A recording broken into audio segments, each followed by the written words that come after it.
Well, welcome everybody. Welcome. My name is Kelsey Barnhart. I am the moderator for today's breakout session with Dr. Rojas. I did want to tell you a little bit about me real quickly. I am a 30-year-old breast cancer survivor from Peoria, Illinois. I was introduced to the Young Survival Coalition shortly after my diagnosis in 2018. And I have found it to be super helpful to have a community of people going through something similar, especially as I've gone through all the steps of surgery, chemo, radiation, and now early menopause, which I'm sure a lot of you can relate to. Before I introduce our speaker, I also wanted to remind you that the session is being recorded, both video and audio. So you will be able to go back and watch it on demand for 30 days at youngsurvival.org, as well as the other sessions. And now I'd like to introduce our speaker to you, Dr. Kristen Rojas. She is a fellowship-trained breast cancer surgeon with a passion for comprehensive wellness in women's cancer care. She's originally from Texas, graduated from medical school there, completed her residency at Brown University, and then continued on to a fellowship in New York City. Her research is focused on a few different key areas. One of those is opioid minimization in breast cancer care and sexual health in women's cancer survivorship. She's also the founder of a really great organization that I find to be very interesting. The acronym is MUSIC, and that stands for Menopause, Urogenital, Sexual Health, and Intimacy. So now she is an assistant professor of surgery at the University of Miami, and she's going to be sharing with us today. So welcome, Dr. Rojas. Thank you so much, Kelsey, and thank you everyone for being here this morning or this afternoon, depending on where you are. I'm so thrilled to be invited to participate today. I've really admired this organization for some time. So feel free to take a screenshot. You can tag us, you can share any of this information, but the slides will also be available through the recording, as Kelsey mentioned earlier. So with that, I'm going to go ahead and share my screen. And I was saying also, hopefully you all caught it. You can drop your questions in the comments or at the end. Okay, so I'm going to talk about early menopause, which actually can occur in patients who have not only estrogen receptor positive breast cancer, but triple negative breast cancer. Really young women who undergo treatment for any type of cancer can experience early menopause. So I have no relevant disclosures to this talk. So I'm actually going to talk about some brands that I recommend through my program called MUSIC, which, as Kelsey said, stands for Menopause, Urogenital, Sexual Health, and Intimacy. None of my disclosures are relevant to anything in this talk today. And as Kelsey said, I'm actually a breast cancer surgeon, but I started out my career as a gynecologist. So while the majority of my practice is as a breast cancer surgeon, I also have this program on Tuesdays. So I help take care of women managing these symptoms while they're going through treatment and then afterwards. Not only breast cancer patients, but women with a history of any type of cancer. So when you were diagnosed, you know, as a breast cancer surgeon, when I'm meeting a young patient, or any patient, I'm trying to get through a lot of information that first visit. You know, what does this mean?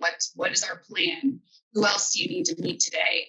What are the next steps? And how can you prepare for either the first step of your treatment, which is either surgery or chemotherapy? And, you know, something that we don't always do a great job of is talking to you about the side effects from treatment. Oftentimes they're kind of put on the back burner. And I've met a lot of women who say that, you know, I started going through treatment, it was really overwhelming. And then all of a sudden, you know, sex was very painful and it was very scary. And so a lot of times when new medical issues happen, you know, even me or my family, we will go to Google, Dr. Google at night and try to figure out what's going on. So if you Google like female sexual dysfunction or female or sexual health problems, you're going to get that it's all about erectile dysfunction. There's really not a lot of information out there for women experiencing sexual health after sexual dysfunction, even outside of a cancer diagnosis. There's actually been a study showing that men who are diagnosed with prostate cancer are told about how treatment's going to impact their sexual health like 80% from the first visit. And, because of the taboo aspect of a lot of this discussion, that doesn't always happen for women, but we're trying to change that. It's important to know these symptoms can happen with cancer treatment at any age. So not only premenopausal women, meaning women before the natural age of menopause, which is usually 51 or 52 in the United States, but it can happen, after you've already gone through menopause and you get cancer treatment and the symptoms get worse. So it's really relevant to almost anyone. So I started the Music Sexual Health After Cancer program a few years ago when I was in New York, and I wanted to be able to bring the information to women all over the country and even all over the world. So I started this Instagram account to kind of post informational videos. And I had this little survey link for a while, and I wanted to kind of see, I used it to curate content for the Instagram. Like I wanted to know what were the biggest problems patients were experiencing. And what was not being addressed, so I could make sure I gave that information to everyone. And, we always say, oh, you're going to experience vaginal dryness, but it's actually so much more than that with cancer treatment. And almost a third of patients talk about low desire, which is almost never talked about or addressed by current therapeutics. And so it's not just vaginal dryness, it's painful sex, body image issues, problems with orgasm, and then hot flashes, which I'm also going to talk about today, as the title says. So I'm going to talk about menopausal symptoms, dryness and painful sex, low desire, and then what I don't recommend and common questions I get in the Music Sexual Health After Cancer program. So the first thing is hot flashes. What is the deal with hot flashes? And before I started talking with young patients who end up getting put into menopause, I had no idea how bad these were. I thought it was just like, but some of my patients report having like these full blown, almost an anxiety type reaction. They feel like they're having a heart attack. Their heart is racing. And they could even start to panic. Getting woken up at night with these hot flashes totally disrupts how the next day goes. And what's actually happening is it's a problem with your brain's their internal thermometer, the hypothalamus. And so estrogen is made by our ovaries. Most women have two. And as the natural age of menopause gets closer, estrogen starts to slowly decline. But when you all of a sudden take estrogen away, either through removing ovaries or by giving someone chemotherapy, the body actually kind of goes through like an estrogen withdrawal. Estrogen does a lot of good stuff in the body too, like helps with bone health, heart, your mind, and just mood. And so that's actually what's happening. So non-medication ways to manage this, I'm sure you've all heard of dressing in layers and avoiding triggers like spicy foods or alcohol. But one thing I tell my patients is high intensity exercise in the morning, as long as high intensity exercise is okay with your doctor. Sweat it out early in the morning, shower, and go on with your day. And oftentimes that can decrease the frequency and intensity of hot flashes. Acupuncture also has a lot of good data behind it. And I think this is going to become a bigger therapeutic option for patients. And I'm a huge believer in acupuncture for a lot of different things. There are some medications available and there's data behind this. So if you Google things, like in the past, we would recommend all these different supplements for women with hot flashes, but I actually want to focus on what we actually have research that works. And one is venlafaxine. So a lot of my patients often shy away from this when I tell them that it's an antidepressant, but we use a really, really low dose for venlafaxine to help with hot flashes. It's actually lower than the antidepressant dose. But the biggest side effect patients tell me about is that they feel tired. And so I have them take it at night, but sometimes the fatigue is a lot. A newer kid on the block that's actually a medication that we used to use for something else that's helping a lot is called oxybutynin or Detrol. Oxybutynin is actually a medication for overactive bladder, but now we give it in a low dose and at night, and it can decrease hot flashes. Relisin is a supplement pollen extract from a company called Bonafide. And there's actually pretty good data behind this as well. I tend to go with oxybutynin or venlafaxine because they're regulated by the FDA, whereas supplements aren't. But some patients choose to go that route, and we'll try a couple of different things. There's no benefit to bioidentical hormones. And so you may hear of like some special type of topical progesterone or some cream that maybe someone's going to tell you doesn't increase decrease your risk of breast cancer recurrence, but it's supposed to help with these other things. Things that aren't regulated by the FDA, just be really cognizant. They're oftentimes expensive. We don't have good data behind them. The dosing is unreliable. So you could be getting much higher or much lower doses than what you think.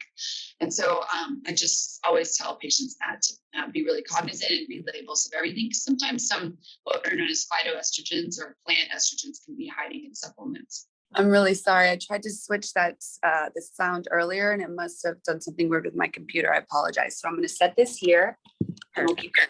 Okay. We're all good. Perfect. Thank you. Okay. So now we're going to talk about dryness and painful sex. So I try to break this down into 4 easy steps, a step-by-step guide. Like I said before, it's not just dryness, but dryness can lead to a lot of other changes. And I'm going to talk about how to address those.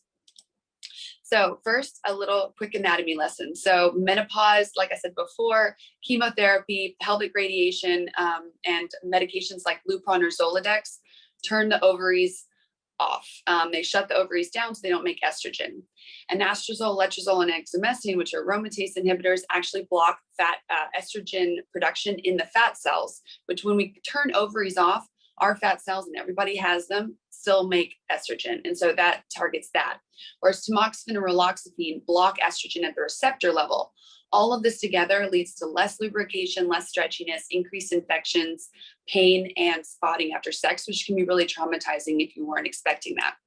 So first, I'm going to talk about the difference between the vulva and the vagina. So the vagina is internal and the vulva is external, like here shown in this artistic interpretation. And so the first thing I talk about is eliminating irritants. And so read labels. A lot of these symptoms that happen with cancer treatment are actually worsened by allergic reactions. So I'll meet patients and they will have already tried a lot of over-the-counter products that we can actually develop allergic reactions to that can make symptoms like burning and soreness worse. So first thing is just cut out everything and start back from the basics. So this includes avoiding sitting in the bathtub for a long time in a wet swimsuit, different types of soaps. And I tell patients, the hair bearing area of the vulva, fine to use a gentle soap, but the vagina really does not need soap. So we avoid feminine washes or wipes. If you actually look at the ingredient list, some of those things that you place in the vagina have chemicals that are illegal in Europe. They're chemicals that have caused cancer in mice. And so just be really cognizant of anything that touches the vulva or the vagina. Avoid anything with glycerin because it increases yeast infections. Avoid fragrances because we can develop these artificial allergies to artificial fragrances. And then I tell patients airtime. So what that means is I tell patients to sleep with no underwear if that's something that's feasible for them. And that's because bacterial vaginosis, or this bacteria that causes an infection, it's called an anaerobe. So it actually hates air. So a lot of times when estrogen goes down, the lactobacilli, which are the good bacteria, go down, then this bad bacteria BV can start to grow. Well, airtime can help decrease that. So I'm a doctor and I just gave you permission to sleep with no underwear. I put a big X over this figure here because I do not recommend anything by those types of products. Okay, next we're going to talk about non-hormonal moisturization. Think of this as maintenance. So it's not the same as lubricants. Lubricants are for love, is what I tell my patients. And then moisturization is maintenance. So just like you put your eye cream on at night, you're going to incorporate this into your regimen. Try to do this at least 3 times a week. First thing, oftentimes patients can start with single ingredient organic coconut oil. And, but that's a good emollient, meaning it protects the skin from acidic urine. If you're someone that has burning with urination because the vulva is really irritated, we actually have higher tech, better products now, just not Replens. Everyone always talks about Replens, but there's actually products with hyaluronic acid or lactic acid in them are really key. And some of those brands are listed there. The reason hyaluronic acid works well is because it's a molecule that pulls water from the environment and holds it on the skin. And then lactic acid is good because it helps decrease the pH of the vagina. The vagina is actually naturally acidic. And that balance of good and bad bacteria with the lactobacilli is what I told you about earlier, but lactic acid can help kind of like restore the equilibrium of the vagina. You want to avoid petroleum-based products and also know that they degrade condoms. So something to keep in mind if you're depending on condoms for either STD protection or pregnancy protection. And then for patients who develop recurrent bladder infections after sex, which can happen when that good bacteria lactobacilli go down, ask your doctor about single dose nitrofurantoin, which is macrobid. This is a controversial topic. Full disclosure, I always start patients with non-hormonal moisturizers, but sometimes in patients specifically that are on Zoladex and aromatase inhibitor for a long period of time, like 5 to 7 years, you're going through treatment, you may not be sexually active during treatment. Honestly, most of my patients aren't. And then when they start to have sex again, it's really painful because it's not just dryness, like the shape of the vagina has changed. So it's shorter or more narrow. Really the best thing for this is dilators, but I will often advocate to use a very, very low dose vaginal estrogen with the dilators, at least while we're trying to kind of get the shape of the vagina back so that penetrative intercourse is possible again. So I do this for a short period of time, but honestly, I have other patients that I keep on this because there's no data showing that vaginal estrogen increases the risk of cancer, breast cancer recurrence, even in patients who have estrogen receptor positive breast cancer. But there's a certain proportion of patients that are going to recur no matter what we do. And we always, we've made you so, by the time patients get to me, they're so conditioned to avoid everything with estrogen. So it's kind of a hard sell. In the event you do end up using vaginal estrogen, I do not recommend Premarin because it's actually combined equine estrogens, which can cause one of those allergic reactions that I told you about earlier. So anything with estrogen, I say just straight FDA approved estradiol only. It also helps with bladder infections. But there's another new kid on the block that's a hormone that's not estrogen that probably works pretty similarly as estrogen. And it's been tested in women with a history of breast cancer. So this is called DHEA, and the FDA approved version is vaginal progesterone, also known as Intrarosa. This is a pill. It's DHEA, so it's an androgen precursor or a testosterone precursor. There are actually receptors in the vulva and the vagina that respond to pain, that are pain receptors going directly to your brain, but they have androgen receptors on them. The DHEA works right there in the vulva and the vagina, and then it's deactivated before it's released into the bloodstream. And there's a big alliance trial study of women who are on aromatase inhibitors and use vaginal DHEA have improvement of their symptoms and don't have increasing estrogen in their body. And so that is something to think about. It's new, yep, but there's studies showing no increased risk of estrogen increase, floating estrogen increase in the body. You want to discuss all hormone treatments with your doctor. And oftentimes, like 90% of the time, I can get patients back to where they want without hormones. And so they avoid all the extra anxiety and stress associated with this. But oftentimes I do use vaginal Intrarosa, at least for a short period of time. Next, I'm going to talk about lubricants. So I tell patients, you be the one in charge of the lubricant. Don't leave it up to your partner because, they may just buy whatever's at the supermarket. There's a million types of lubricants out there. There's water-based and silicone-based. If you're not depending on condoms for contraception or pregnancy protection, silicone-based lubricant is the best. It's slipperier. You don't have to reapply it, whereas water-based can be more sticky. These are some brands that I think are good because they don't have a lot of extra gimmicks. So don't use a lubricant that's has a special warming thing or other flavors or fragrances. Just keep it really, really basic. Try to use something that doesn't have a lot of preservatives. And that's some of the brands here. There's hybrid lubricants. One is called Sliquid, which is half water, half silicone. And then some patients like to use these oil-based lubricants like vitamin E oil, olive oil, or coconut oil. Just keep in mind those will degrade condoms. And so you don't want to use them with latex. Down here is a newer type of lubricant that comes with this little dispenser that actually warms it up. It's called Pulse. And so a lot of my patients that have a lot of pelvic muscle spasm, I have them try something that warms the lubricant, but this is different from these self-warming lubricants, which actually have capsaicin in them, which is like pepper. And so you don't put that on the vagina. I think hopefully some of you know what I'm talking about. Okay, and then I talked a little bit about dilators earlier. But they're a really, really helpful tool. I made a video about how to use dilators. The QR code is here because I go through this a lot with my patients, because oftentimes I'll show them this dilator and they're very intimidated by it. But dilators can help stretch the tissues of the vagina and get it back so that sex is not so painful. And it also helps kind of retrain the brain so that you can get used to having something there that's not threatening and going to cause you pain. So it really puts you in control. You want to use a silicone-based lubricant. I tell patients try to do this 3 times a week for 10 minutes. And the first time you just place it on the outside, just get used to having something there. And then slowly over time, insert the dilator little by little. And so check out that video for more details about that. I also often refer patients to pelvic floor physical therapy. So it's a physical therapist specifically trained to help with the pelvic floor. So the pelvis is like a basket of interwoven muscles like this. So if you've had painful sex several times, you can oftentimes start to contract these muscles, even thinking about sex without even realizing it. And that can make sex even more painful, starting this negative feedback loop. So pelvic floor physical therapy helps train your brain to relax those muscles, breathing exercises, letting your legs fall out to the side, working with dilators. These pelvic floor physical therapists are awesome. If you can get to one in your area, please use them.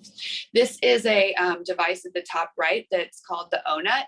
And it's actually, I tell my patients, it's like a penis pumper. These are like stackable rings you can place around the penis to limit the depth of penetration. So for patients who have pain with deep penetration, with penetrative intercourse, this can also be a really helpful tool. And that includes patients who've had a hysterectomy too, because a hysterectomy actually shortens the vagina a little bit because we kind of close the vagina like an envelope at the top. And so, the O-Nut is really, has been helpful for a lot of my patients. Next, low desire. This is the hardest thing to treat because it's really complicated. It's related to not just the trauma and stress of a diagnosis, but now we're giving you medications that decrease your estrogen. Chemotherapy is turning your ovaries off, or we're putting you into early menopause with Zoladex. And so the thing with libido or desire, the hormone, there's estrogen and androgens, which is testosterone in your body. All women have a little bit of testosterone, and that's really related to desire.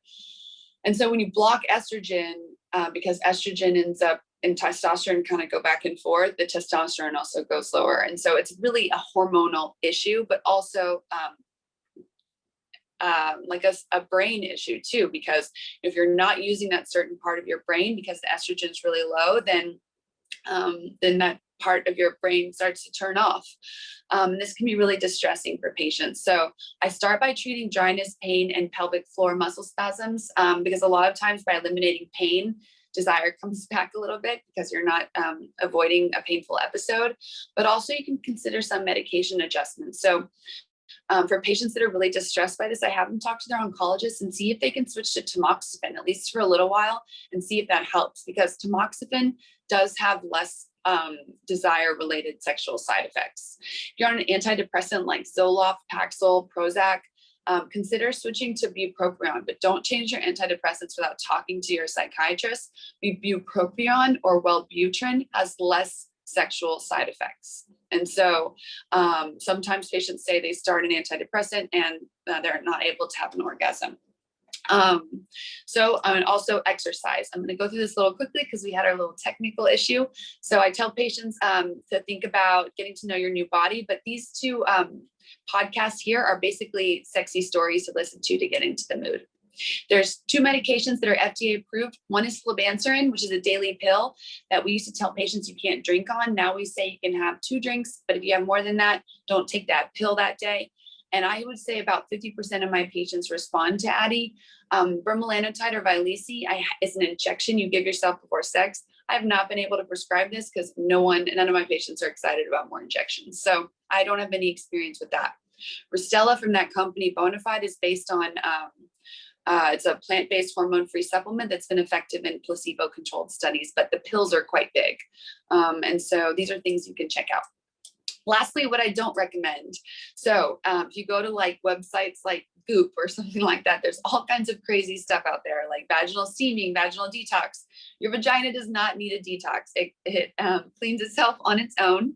And you really just need water, no aggressive soaps or steams, and you can actually hurt yourself. The vagina shouldn't really be exposed to steam. Feminine washes, like I talked about before, and I don't know if y'all have heard about this, but jade eggs, which are common on a certain website, and they can actually worsen pelvic floor muscle dysfunction. And then caution with surgical cures, like you may see the being advertised as like, surgical procedures to help with sexual activity. I try to avoid those things, because oftentimes there's a way we can improve your symptoms without surgery.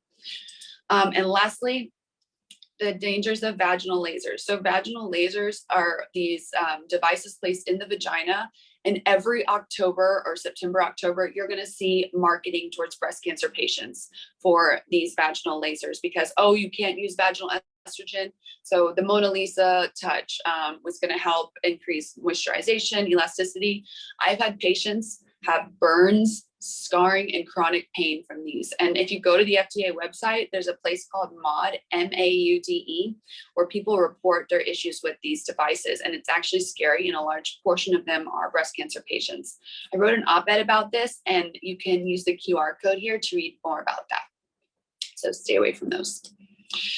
For some people it might work, but for patients where the estrogen is really, really low, because we're suppressing it, I think that disrupts how tissues heal in the vagina. And so these work by creating microscopic burns. And so stay away from them. So lastly, a couple of resources, just to summarize some things I went through. Also, what I didn't talk about today was this website, AASECT, to find a sexual therapist. I read this book and I recommend it to a lot of my patients. It's based, it talks about having sex after big surgeries, and it has disability in the title, but I don't like to think about, cancer treatment as a disability, but I think I thought there was a lot of really good information in here about like getting to know your new body, about being safe, and dealing with, changes that happen. And so, and then I also have the Instagram here. And we put together a free 2-hour workshop that's basically what I've talked about today, plus a pelvic floor physical therapist and one of our sexual therapists at Sylvester here at University of Miami. So we have it available in English and Spanish on our Cancer Center YouTube. So you can also feel free to check those out. I sincerely apologize for the tech issue earlier, and I'd be happy to take any questions.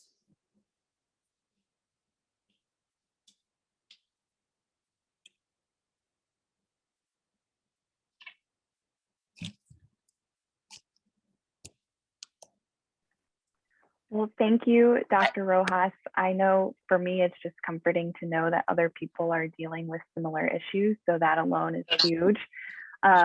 We did have quite a few questions come through, so we're going to try to roll through those. And I'm going to try to keep them as broad as possible so that they can apply to a lot of us. So the first was, could you explain a little bit more about how the medications for hot flashes or exercise, how each of those actually help with the hot flashes? Sure. Can you hear me okay when I'm talking through my phone now? Okay, because I have the sound on my phone. So venlafaxine is a medication that works in the brain. It's an SNRI.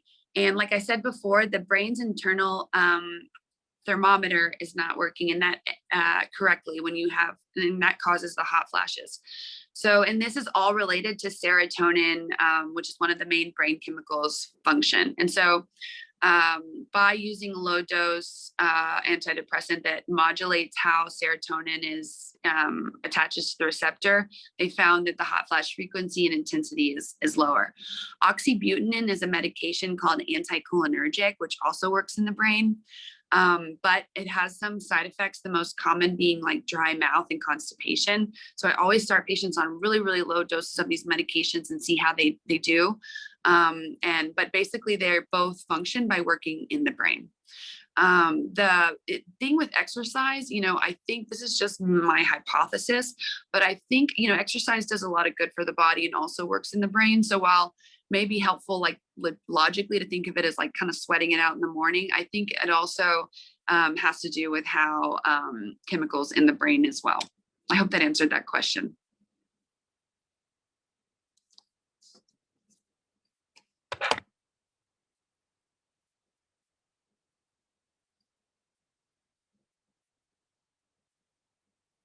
Can you hear me, Kelsey?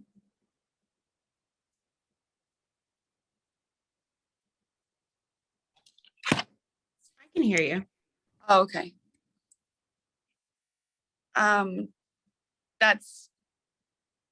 Kelsey can't unmute. Okay, so I'm gonna see what other questions might be on here. I just was Okay. able to unmute. I couldn't unmute myself. Sorry, there was like a restriction.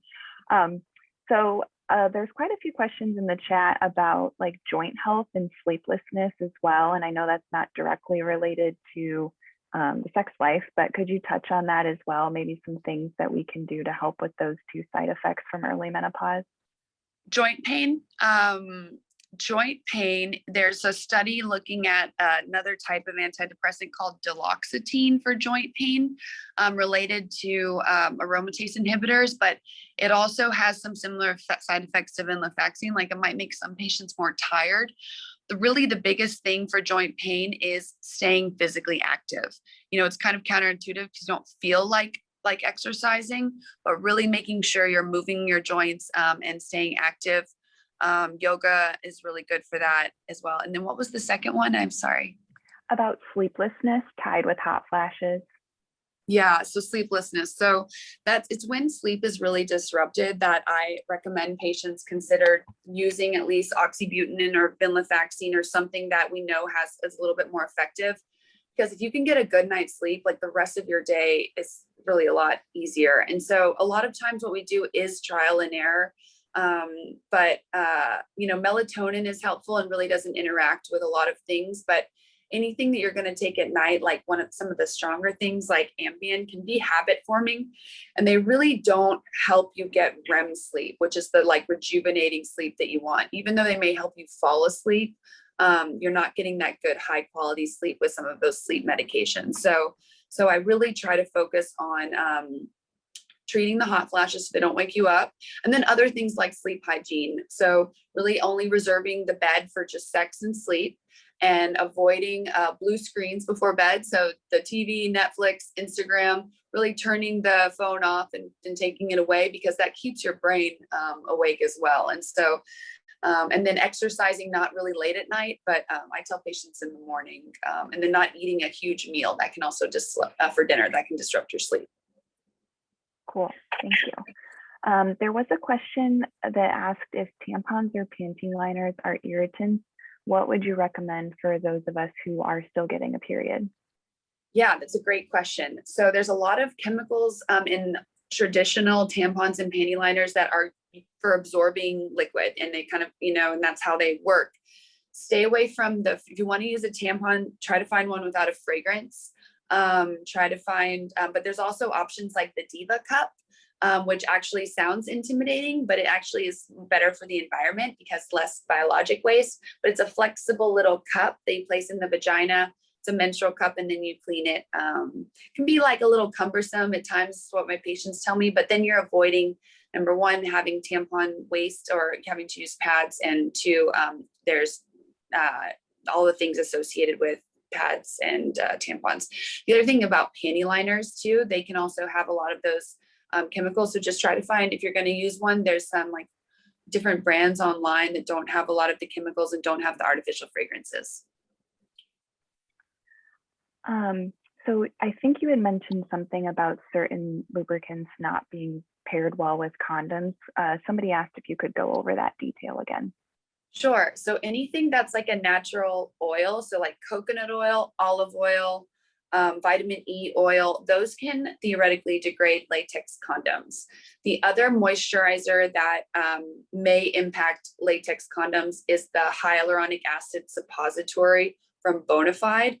But there are other moisturizers that are safe with condoms. So check the labels of all of these moisturizers that you use. Like even if you use a moisturizer on a Monday, but then you have sex with condoms on a Tuesday, there's not really like good hard guidelines on when they do or don't break down, but I would just be extra cautious. And usually the products are really specific either on the label or on the website.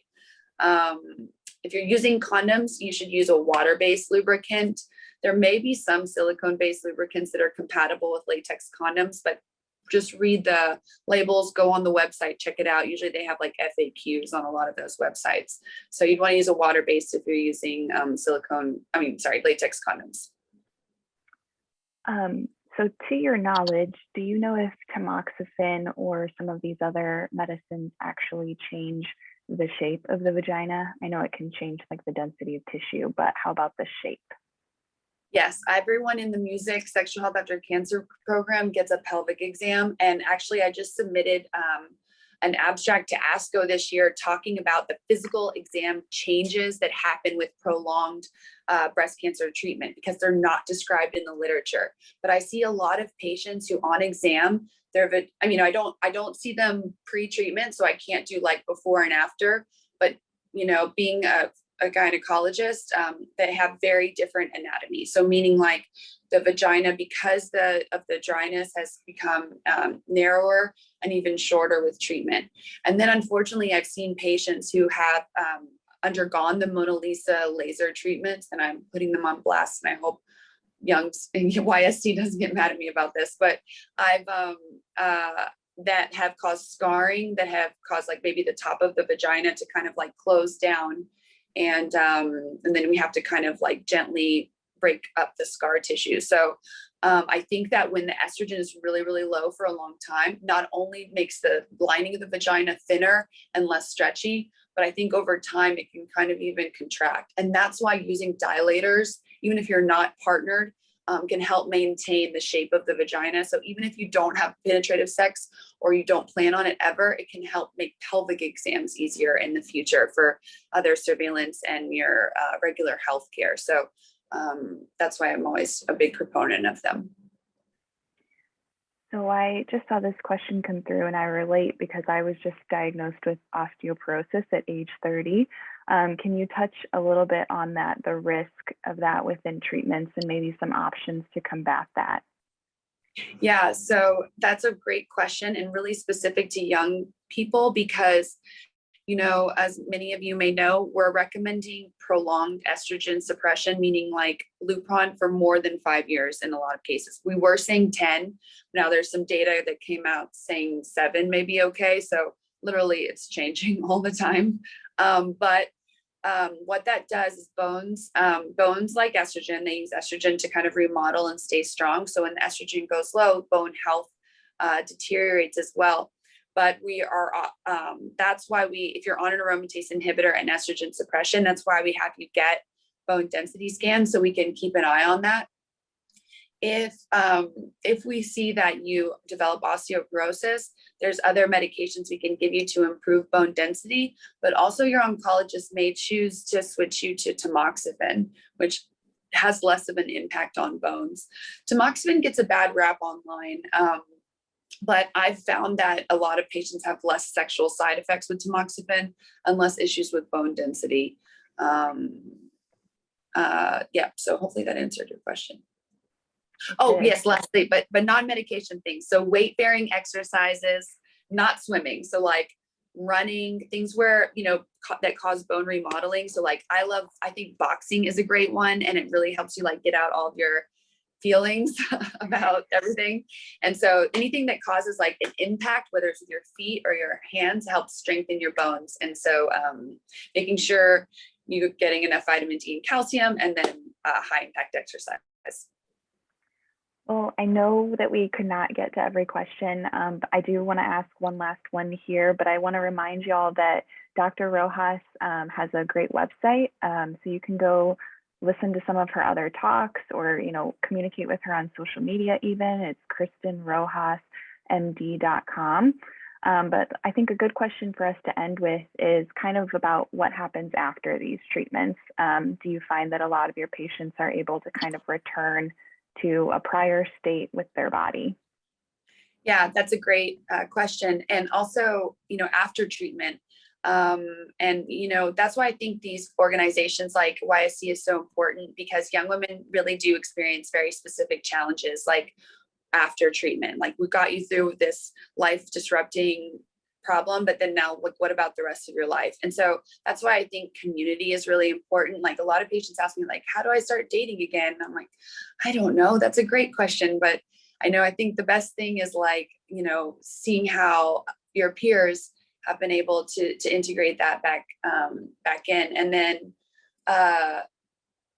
getting back to will patients get back to their normal life? So it's not, I tell patients, it's not going to be like before, like speaking specifically to sexual activity, like it's always going to be a little bit of homework. And I set that expectation. It's going to be a little bit more work, but my goal and what is possible is to get you back to a place where you're functional, where you can maintain your relationships if that's what's important to you, or still have your sexuality.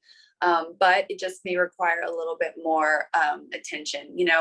Once we put you in, give you chemotherapy at a young age, you may never become not menopausal again. Like even after 5 to 7 years of suppression, if we've given you chemo, your ovaries may not wake back up, or they might wake back up a little bit, but it may not be all the way back from before. And so that's why I try to just arm everyone with all of these resources so that they can continue to, deal with those symptoms after treatment. And I hope that the more that we talk about it, the more industry responds, and like the world realizes this is a huge problem. Like 80% of female cancer patients report sexual dysfunction, and we're not talking about it for a really long time. And so, that's my goal, is to make it not taboo. So we talk about it, industry responds, we have more options. And then also when we're doing trials for new drug treatments, that we also keep in mind how this impacts women and their sexual function and quality of life, balancing all of that together. Yeah, thank you so much for the attention that you're bringing to it. Hopefully more folks, as they're diagnosed, will be able to hear some of these things earlier on than maybe some of us have been able to. So thank you for your work, and thank you to all of you who've joined us for this session. I wanted to remind you to head back over to the main stage. We're going to be playing a game called Never Have I Ever Breast Cancer Edition, so that should be interesting.